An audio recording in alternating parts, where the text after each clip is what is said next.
Na društvenim mrežama, konkretno na TikToku, aktuelan je izazov Leteći Supermen. To je rasprostranjeno u celoj Srbiji nažalost, i u Vranju i u našim školama i mi se trudimo i uspevamo u tome da sprečimo učenike da učestvuju u takvim izazovima, jer to nije igra, već mogu da se ozbiljno povrede. Pa moje mišljenje je da ne trebamo to da radimo, da može doći do baš telesnih povreda. Da, dešavalo se, to je činjenica, ne možemo to da prikrivamo i ne treba da prikrivamo. Ono što je najvažnije jeste da su odeljenjske starešine razgovarale sa učenicima na temu društvene mreže i kako da se zaštite od tih svih informacija koje se plasiraju na društvenim mrežama.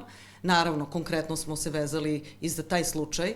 Ono što smo uradili mi kao škola, ja kao direktor i stručna služba, organizovali smo grupne sastanke za roditelje učenika 7. i 8. razreda i bila je tema razgovora upravo to kako sprečiti digitalno nasilje, kako sprečiti i vršiti prevenciju vršnjačkog nasilja i upravo smo pričali otvoreno o ovim izazovima. I prosto smo ih pozvali da budu saradnici, da nam pomognu da dopremo do dece. Mnogo su na telefonu i gube svest o realnosti.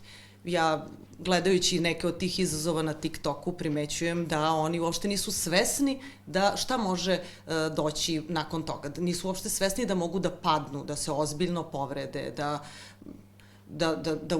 ugrožavaju svoj život i život svojih drugara. Znači, njima je to zabavno. Pa upućena sam u to, to je stvarno zastrašujuće i može doći do teških povreda. Ispratila sam to, znam o čemu se radi. Strašno je gledati, a kamoli pa učestvovati u tome. Oni zaista misle da je to neka igra i da je to nešto što je zabavno i ne mogu da procene da ta neka zabava i ta igra može da dovede do nekih ozbiljnih povreda. Pa dosta sam vidio dece kako to rade i koliko vidim to može dovesti do velikih povreda i ne preporučujem ga nikome.